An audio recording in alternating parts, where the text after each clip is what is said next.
ଗରିବନ୍ଧା ଗ୍ରାମରେ ଗୋହତ୍ୟା को विरोध କରି ଗୋମାତାଙ୍କୁ ପୂଜନ କଲା ବଜରଙ୍ଗ ଦଳ।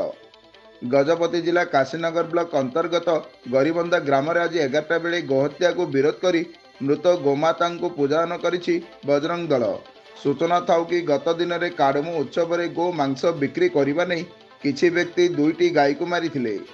ଏ ସମୟରେ କିଛି ଯୁବକ ବିରୋଧ କରି କାଶୀନଗର ଥାନାରେ ଏନେଇ ଏତଲା ଦେଇଥିଲେ। ପରେ କାଶୀନଗର ପୋଲିସ ଘଟଣାସ୍ଥଳରେ ପହଞ୍ଚି ମୃତ ଦୁଇ ଗାଈକୁ ଉଦ୍ଧାର କରି ପୋତି ଦେଇଥିଲେ। ଯେଉଁଥିପାଇଁ ଆଜି ଉକ୍ତ ଦୁଇ ଗାଈଙ୍କୁ ହତ୍ୟା କରିଥିବା ବ୍ୟକ୍ତିମାନଙ୍କୁ ଦଣ୍ଡିତ କରିବା ସହ ଗୋ ହତ୍ୟାକାରୀଙ୍କୁ ଧରିଥିବା ଯୁବକମାନଙ୍କୁ ସୁରକ୍ଷା ଦେବା ପାଇଁ ଜିଲ୍ଲା ବଜରଙ୍ଗ ଦଳର ସଦସ୍ୟମାନେ ଉକ୍ତ ଗ୍ରାମରେ ପହଞ୍ଚି ନିଜର ଶକ୍ତି ପ୍ରଦର୍ଶନ କରିଥିଲେ।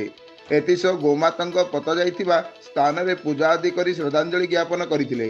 ଏହି ଅବସରରେ ବିଶ୍ୱ ହିନ୍ଦୁ ପରିଷଦର ଲୋକନାଥ ମିଶ୍ର, କୁର୍ମା ଭାଇ, ରବିନ ସାହୁକାର, କୈଳାସ ପଟ୍ଟନାୟକଙ୍କ ସହ ଅନ୍ୟ ସଦସ୍ୟମାନେ ଉପସ୍ଥିତ ଥିଲେ।